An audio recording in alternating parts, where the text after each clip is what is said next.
राहे बाटे मालिन कुआ नाखो न हवेली कुआना के की चटी माटी कुआना के की चटी माटी ताही ऊपर मालिन केवलाला गावेली केवला के शीतल छाय केवला के शीतल छाय घोड़ावा चढ़ल ना दुल्हा सुंदर दुल्हा ठाड़ा बहन केवला के छाय खड़ा बहन केवला के छा मलिया जेसु तेलाय अपने महलिया हो मलिनी सुतेले फूलवार मलिनी सुतेले फूलवार मुड़िया उठाई जब चितवे मालिनिया हो दुआरे सुंदर दुल्हा ठाड़ दुआरे सुंदर दुल्हा ठाड़ किया तुए बाबू कारप रोजन किया तुहरे भैया कबिया किया तुहरे भैया कबिया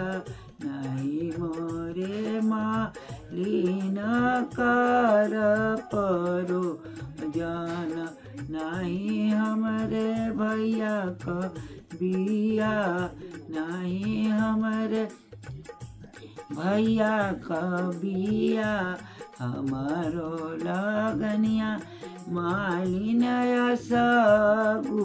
तैलियो हमके मौरिया गाछी देव हमके मौरिया गाछी देव हरी हरी लगैया मालिन लाल गुना गुनावाओ बिचावा बैठैया हंस मोर बिचावा बैठैया हंस मोर सब के निहारे लाबर बरियतिया सासु निहारे हंस मोर सासु निहारे हंस मोर किया तुए बाबू मलिया का जनमल किया मलरिया तुअरे हे बा किया मल